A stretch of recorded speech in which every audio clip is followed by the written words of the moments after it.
Damn lie.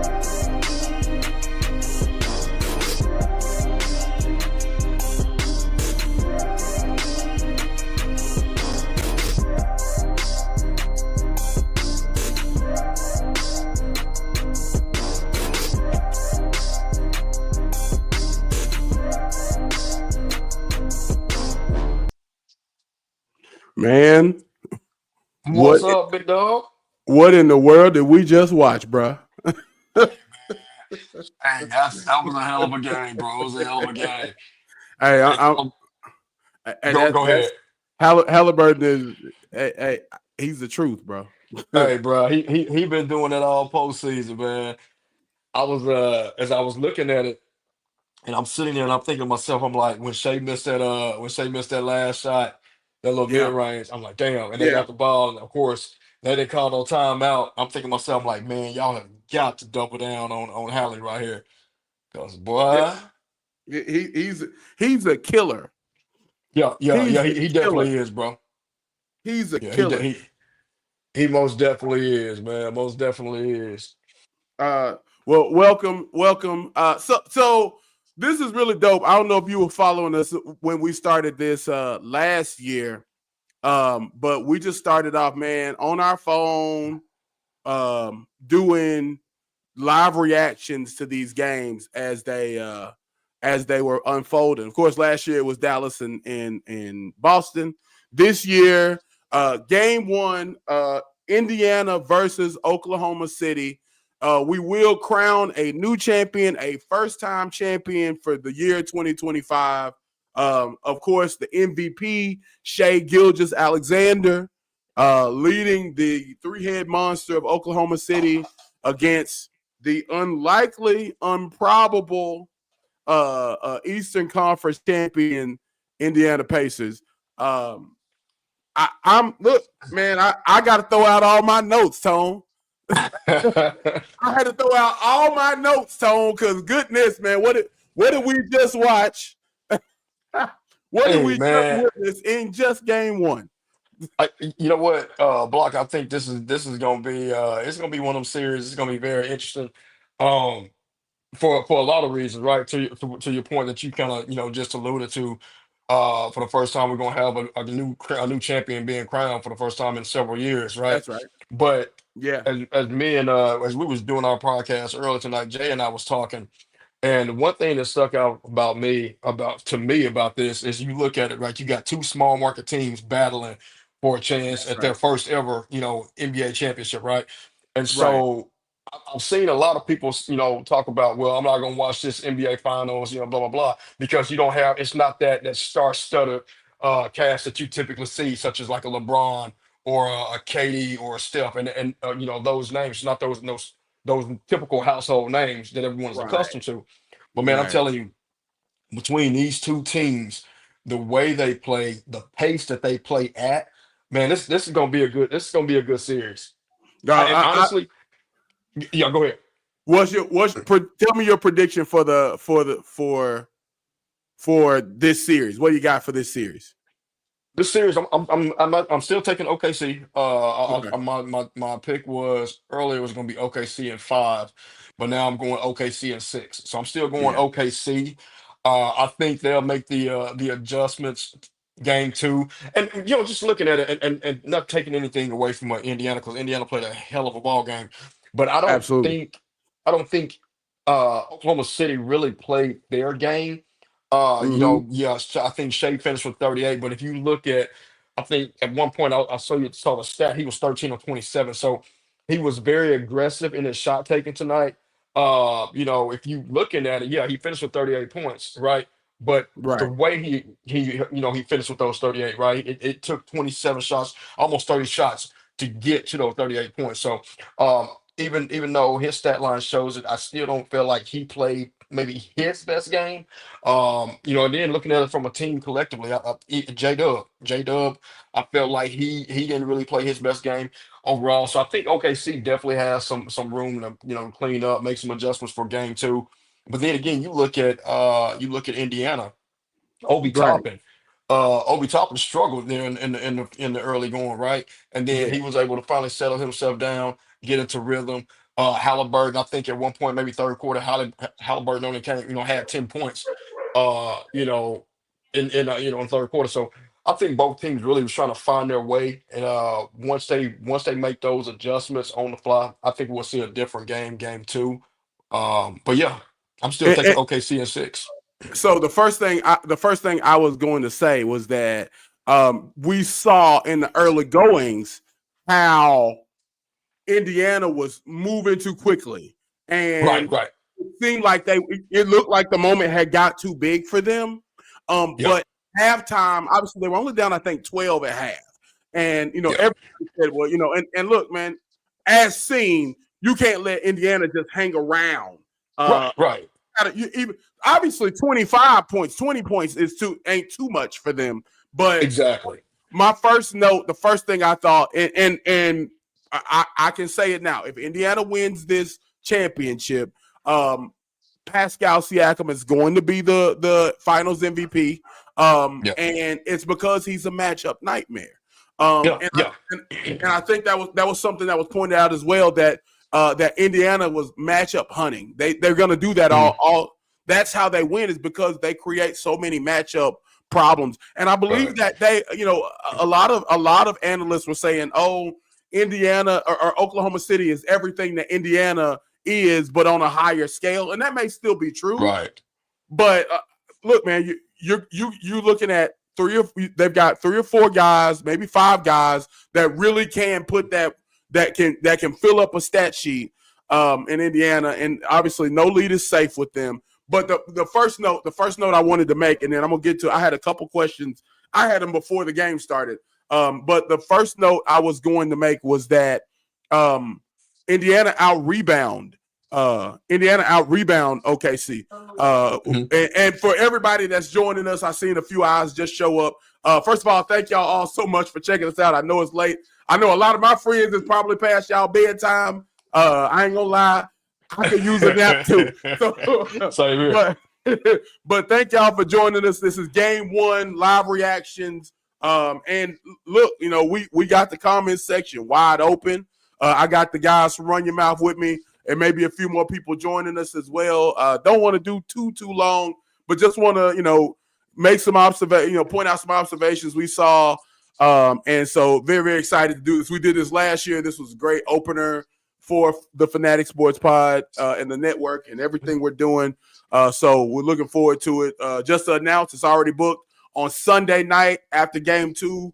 The Chronicles of the North Side will be joining us to talk and just to give their live reaction as well. And you know how candid those guys are. So Yeah. very excited about that. And we want comments. Comment section is wide open. Anything goes. Well, not too much anything. And some of the folks from my church are here. So, but Worm, man, I'm glad you could join us, bro.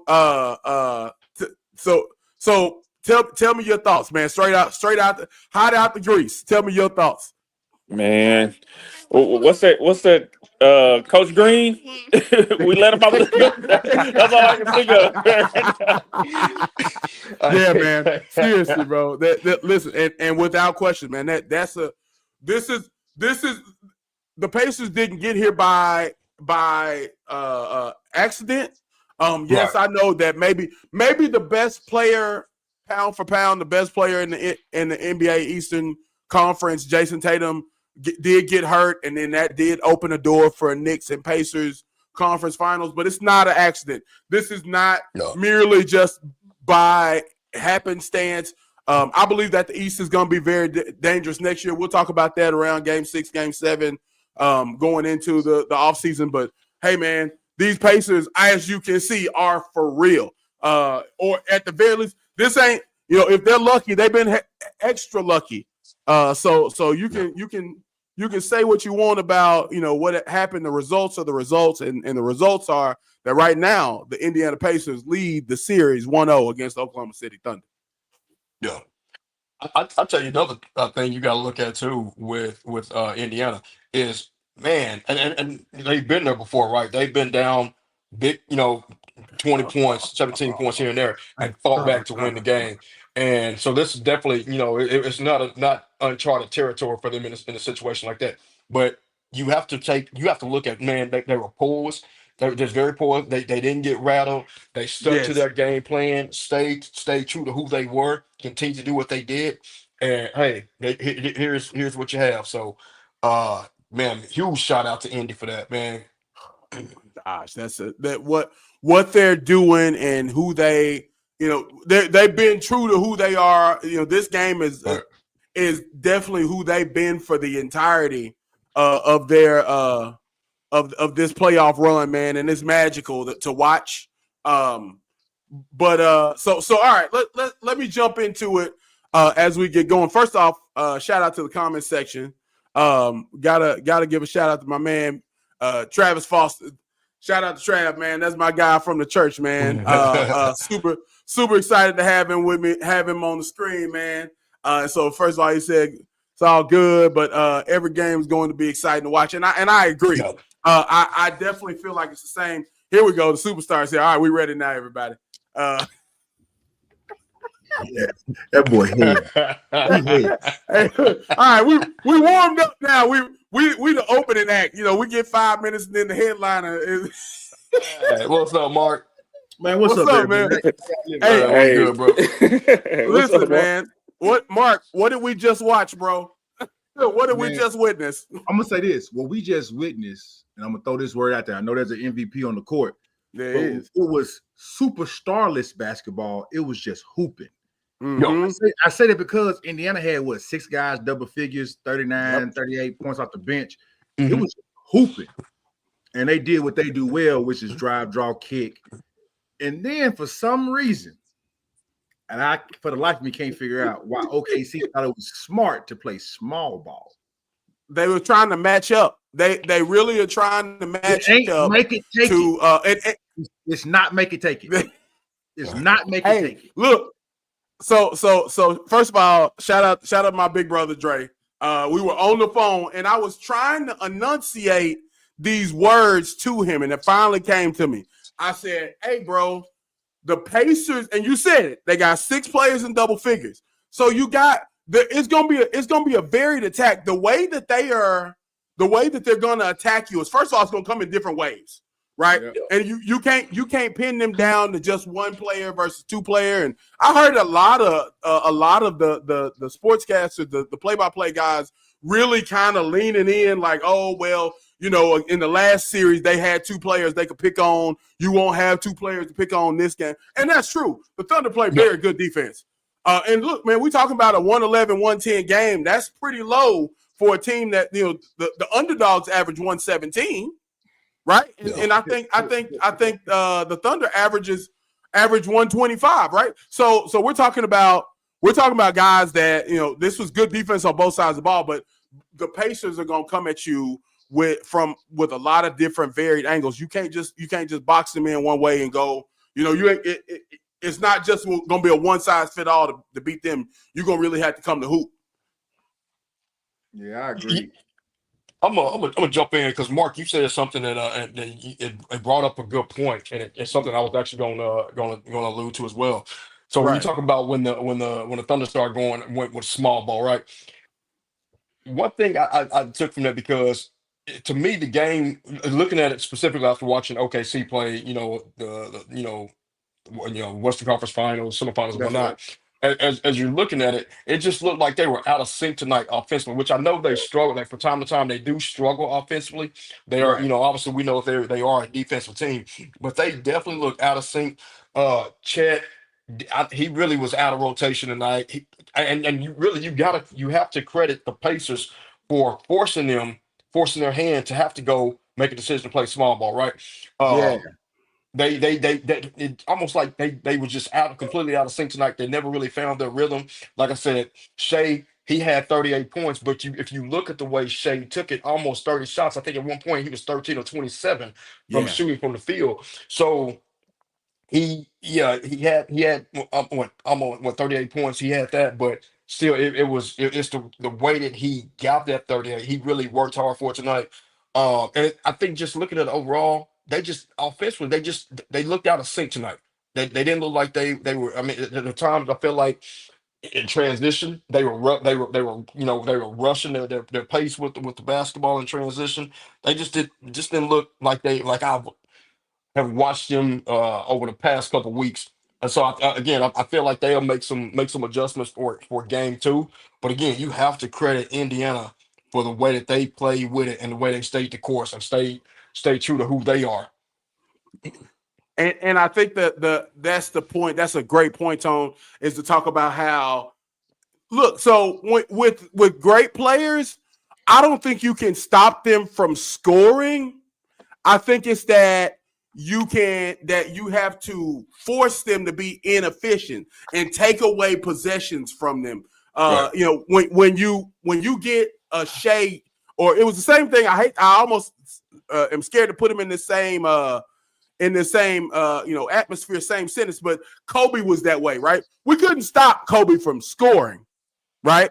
But the difference was if you made Kobe inefficient, that took away shots from Shaq, right? And then when now Shaq goes from 35 to 25 because Kobe's 7 for 19 and he's got 25 points too. So that's kind of the best option you got for a team that with that much star power and talent is you got to make them inefficient. And so, he almost had 40. It's kind of the same thing you got to do with Joker. I think the great players, that's what you got to do with them is we got to make it so we ain't going to stop. The numbers in the stat line don't matter. The attempts, the turnovers, the late second shots, things like that. Those are the things that you have to force onto you got to force on a team, on a player like Shea and J-Dub and Chet and those guys, man. Mark, you thinking about something? They got out rebounded 56 to 39. I was 56 to 39. Shout out Big Al. Small ball. Yeah. Small ball. And listen, I'm not saying you got to play Chet Hunger. Right. But you do have a guy that's about 6'9" on the side that can move his feet fairly well. He happens to be from the state of Arkansas. Yeah, barely in Arkansas, but he there. And I think he could have got you some stops and rebounds. Down the stretch, Naismith was snagging rebounds for the Pacers. And that's saying someone your guard. You had Cason Wallace, Jalen Williams as your 4 and 5. You're not gonna win like that, bro. Yeah, no. Here's the other side of it. You had 13 assists on the game. So everything is like we know how SGA get his buckets, but you got no ball movement, no second chance points. Yep. If they keep doing this, it's gonna be fold. I'm just saying, you gotta figure out a lineup that allows you to be bigger than 6'5". Well, but they played Toppin almost the whole second half.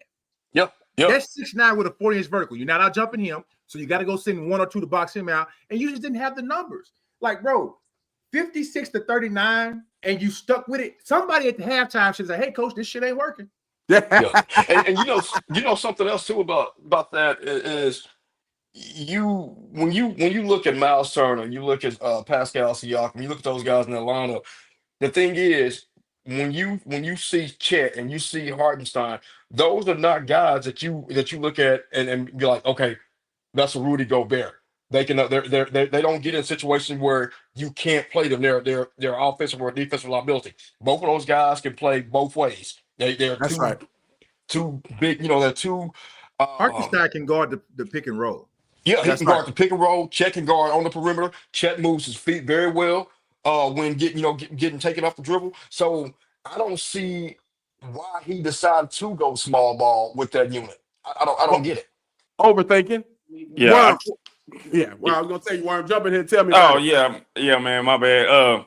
Dude. So let me start with let me give Indiana that credit. Shout out, hey, Miles Turner. That second half, he came out balling. Yes, sir. So the first half, I was like, where, like, dude, he playing like he's scared. Second half, balling.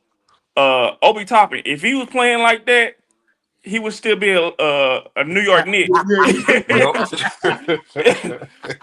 So I don't even know, man. He what was he 5 for 9 behind the line? He shot the hell out that ball. Yeah. He was shooting that thing. Now here's my thing, Chet.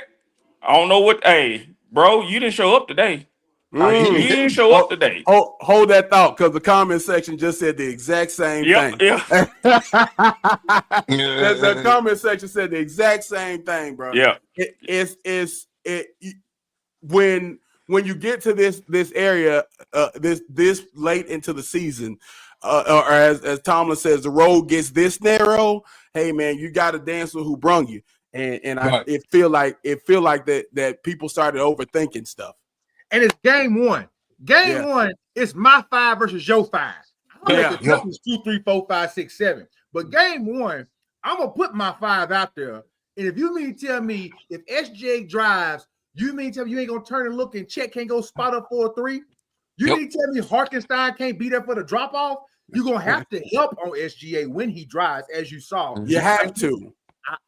What's the light skinned brother with the braids that started playing point guard right then? Nimhart. No, did Nimhart.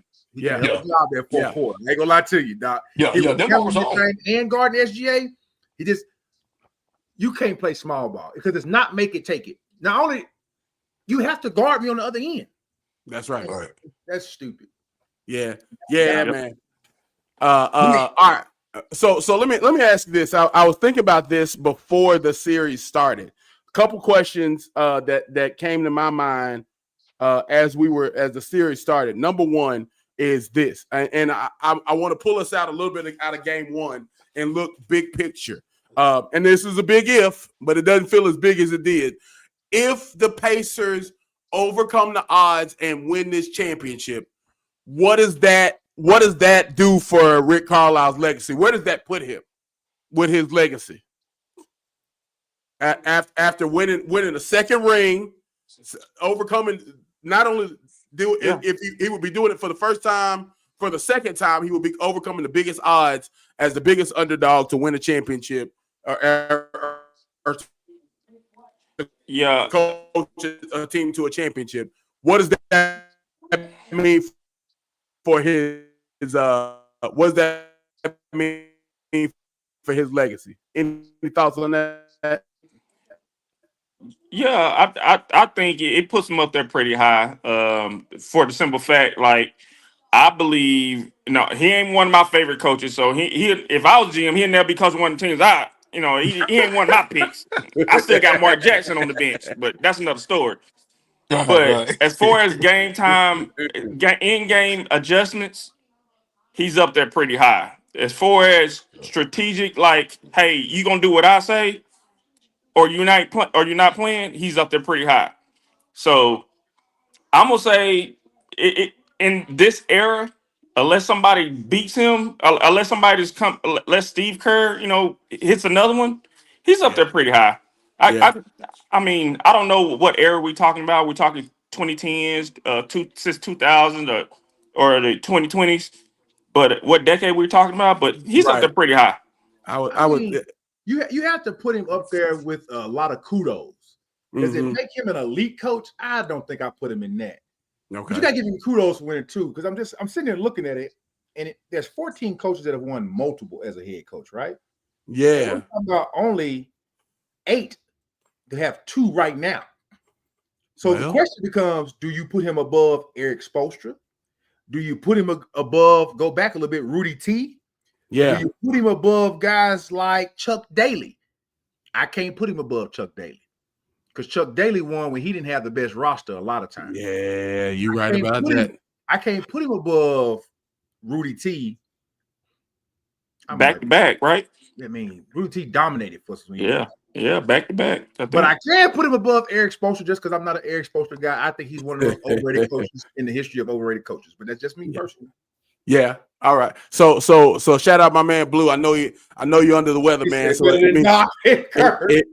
it mean a lot that you're jumping on here, and I will agree. Listen, you could put a whistle on one of my dogs, and I'd say he's a better coach than Doc. Y'all know how I feel about Doc. I do not know how you wait. What is the Doc slant? Okay, it's probably not the show for that. It's probably not the show for that. It's probably not. Y'all don't like Doc? Oh man! Hey, they say Doc overrated. They say Doc got Glenn Rivers can jump in a river. You understand me? I don't want. I'm gonna tell you now. This is personal. This is personal. This is LA Clippers personal. It ain't his fault. You had the owner around there trying to never mind. Listen. Hey, it's baseball season and you acting like this. This just got real personal, man. Hey, they say Doc been living off that. What's that? 2008. Emoji, a boomba. What was it called? Yeah, it's a boy. He ain't got 4 or 5 checks off that 2008 championship. Anything is possible. That's Y'all don't give him the Phil Jackson, like managing all these egos and all these personalities. He don't get that. Right on time. Thank you, Travis. Look, man, I'm gonna tell you now.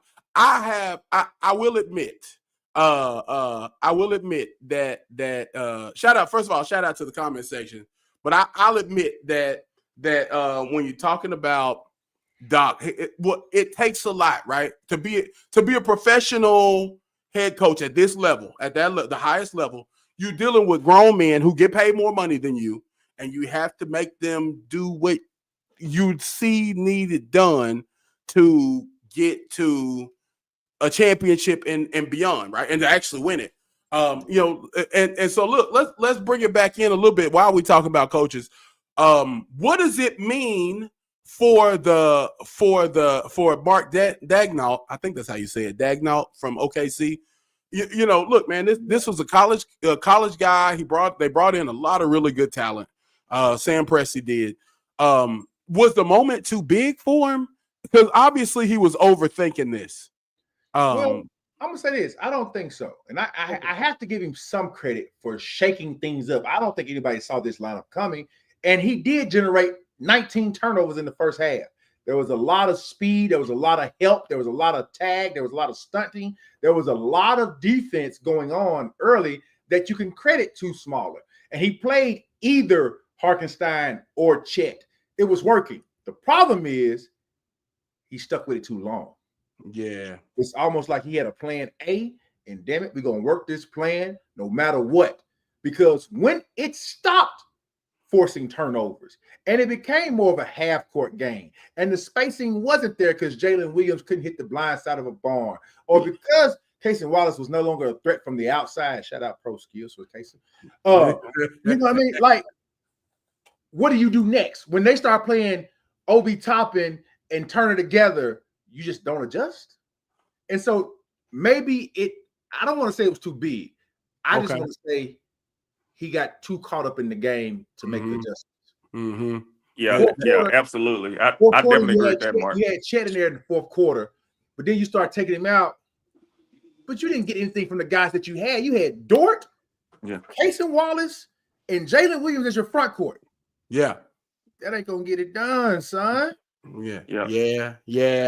You look, what made them dangerous was how they were able to work with both Chet and Hartenstein. A lot of people give him a lot of credit for that, man. And it's real funny. I thought it was a laugh. But we were, I saw something on Instagram the other day that said Oklahoma City is making they're bringing in what's called the double big, and clearly whoever it was one of them YNs that hadn't seen 90s basketball, and so so somebody clearly from Gen X or a millennial said, elder millennial said, you mean regular basketball with a power forward and center? but he brought that back, and look, it's not the same as the 90s where it was Patrick Ewing and Charles Oakley, but to see Hartenstein and Chet doing what they were doing, and working together as 2 7-footers and 6'11" and 7'2" and 3 and that type of player, that's a big deal, man. It's good to see it. I don't understand why he ran from it, and I don't think he realized, they didn't play Miles Turner the whole time, but when they go Siakam and Toppin, that's 6'9" and 6'9". Yeah, that's not. We're not talking about Ford, Wallace, and Williams. So to me, it's a simplistic view for me. Okay, they get out physical outbigged by a team that isn't very physical and it wasn't very big. But you had one advantage tonight, and that was size.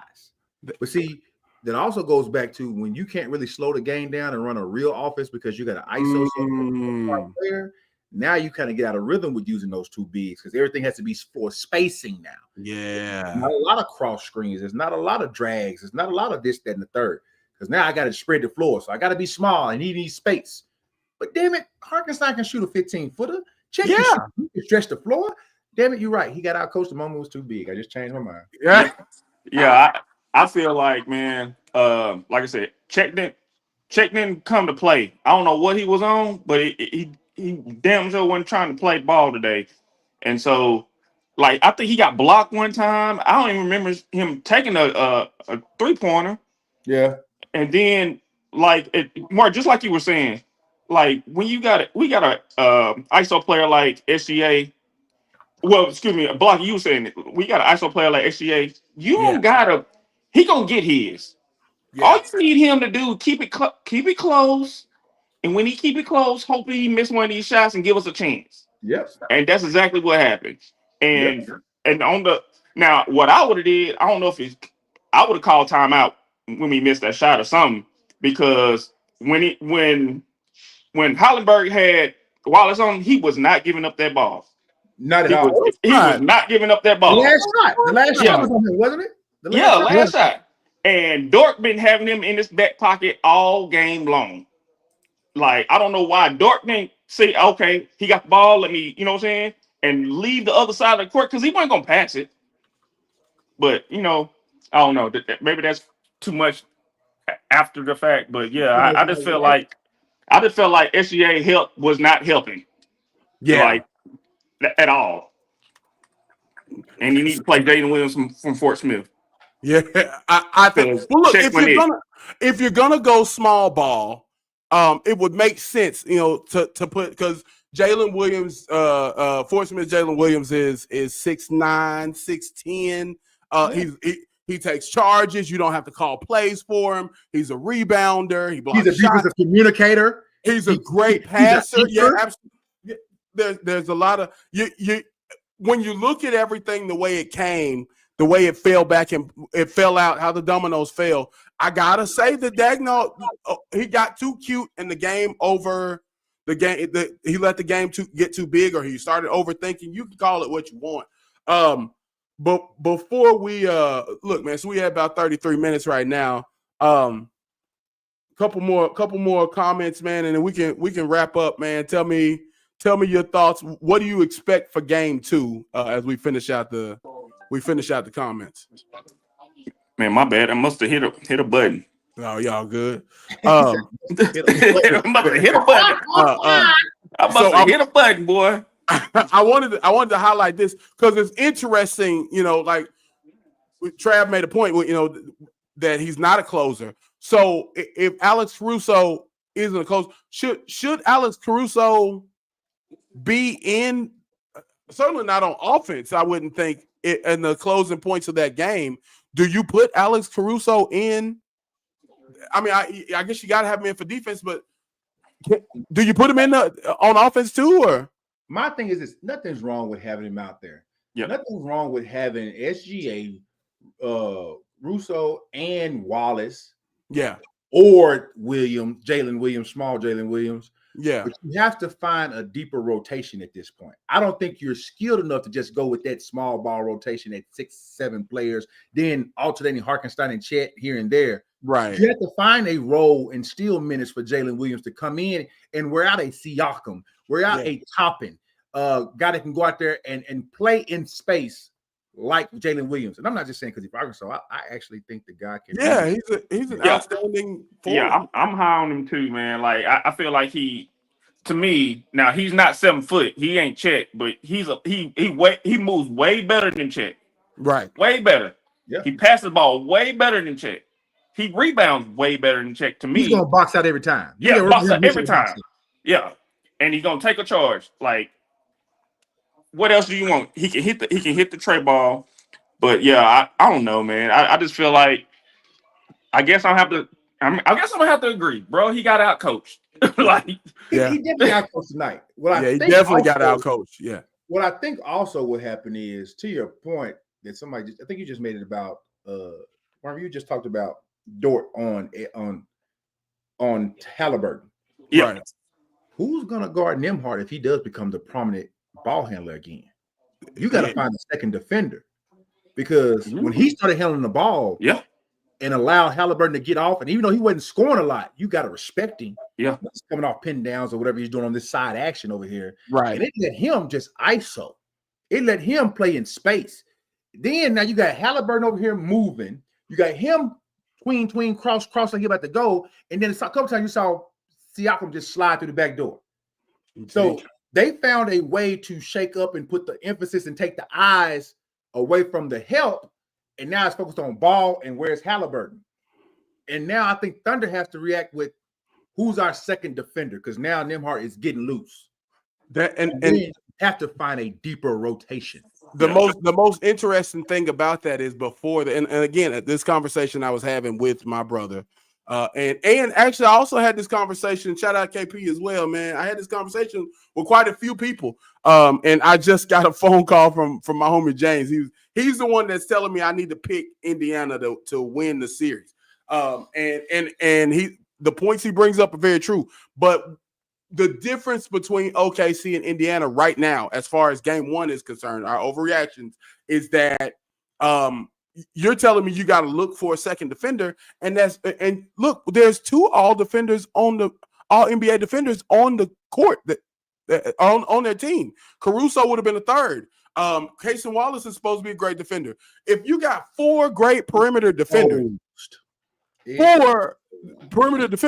Mark, listen, you may be on to it, buddy, because I don't know how when you got this many great names that are going to come in and defend, or supposed to come in and defend, because my point was, hey, we've got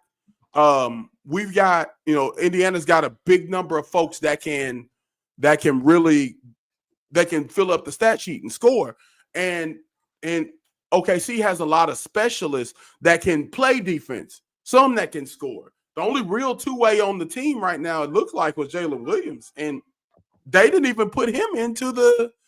They had him playing the 5. So you know what I mean? Like, I gotta pin all of game one on Daigneault. If you're an OKC fan, I gotta pin it on Daigneault to the fact that if you got to do better rotation wise on finding, because look, to me, I go Dort on Shea, Caruso on Nembhard, and then I'm putting Jalen Williams on Nesmith, and then like you said, you got big Jalen Williams, you got in Hartenstein, you got Chet, you got three guys that can protect the rim and get on the bigs if Toppin and Turner go crazy. Now I don't know what they're gonna do about Siakam.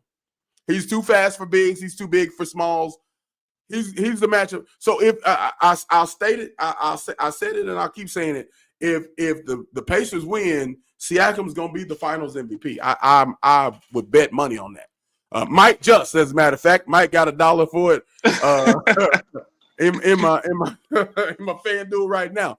But look, man, let's wrap. So give me your predictions for game 2. And then give me your predictions for the rest of the series. Worm, you can go ahead and jump in there first. Yeah, I'll go ahead and jump in. Man, I still got him, man. I had him 4-2. Okay. So I think they're gonna figure it out. Now, what I'm thinking is they're coming out that West where that be BTA everybody, and they kind of got woke up today. They still can't guard SGA at the end of the day. Like, they still got to answer for that. Chet gonna have to show up. Like, as far as being the best defensive team in the league, and if you have some defensive screw ups, hey, you got the Sunday to fix it. Yep. And so, and if I don't think Indiana, I'm sorry, Toppin. I don't think you're gonna shoot like that. Yeah, I don't think you're gonna shoot like that no more. I see it getting back where it need to be after Sunday. So I think it'll be 1-1 after Sunday. I've still got OKC 4-2. Winning in 6, man. Hopefully, me and Tone can ride up there in 3 hours and chill at the cigar bar and watch Game 6 or something like that. Yeah. Yeah, that'd be cool. That'd be real cool. Mark, what you got, man? Man, everything in me says OKC is going to win game 2. Sure. I think they will. When you look Sure. at the postseason so far, their number 3 and 4 scores were Chet Holmgren and Harkenstein. Yeah. You're going to have to get back to the basics. You're going to have to find a way to punish them inside. Yeah. I think they win. I don't think Indiana shoots the ball that well in OKC. Now, game 3, I got them going stupid in Indiana. Yeah. Sure. But I think game 2, OKC wins. If Dort is your number 2 scorer, you're probably in trouble. Yep. So I Not say properly, definitely. SGA comes back with another 30-point game. Chet Holmgren plays a little bit more offensively better, but most importantly, defensively better. Harkenstein's more of an enforcer, and I think then Jalen Williams still comes out, give you what he gives. Casey Wallace be a little bit more effective. It's gonna be another tight game, but I got squeezing that one out. So look, I don't know if Tone can hear me. His camera's still here, but I don't think he hadn't said anything, so I presume he's not there. But so before we go, again, shout out to the comment section. And we might have just got the greatest. This is the greatest compliment we could get, man. Look, my man Trav says it's the first one he set in on. It won't be the last. Lot of knowledge and great energy. And of course, Indiana clicking. So shout out to Trav, bro. Shout out to everybody in the comment section. Okay, so Tone can hear, but I don't think we can hear him. Nope. Yeah, but look, man. So we're gonna do this again on Sunday. If y'all want to jump in, you're welcome. We will have the court chronicles of the North Side joining us. Mark Rideout, Tremont Arnold, Keyshawn Cotton, and my man Shaft. That's the greatest nickname in life, bro. I don't know if I ever got it. but we appreciate y'all joining us. Game 1 was a doozy. Game 2 is on Sunday afternoon. So right after this game, we'll be right after that game around the end of the fourth quarter, which I presume will be another stellar finish, stunning finish. We'll jump right back in, man, and do this again. Until next time, as I always say, tough times don't last. Tough people do, man. Thank y'all for joining us on the Fanatic Sports Podcast.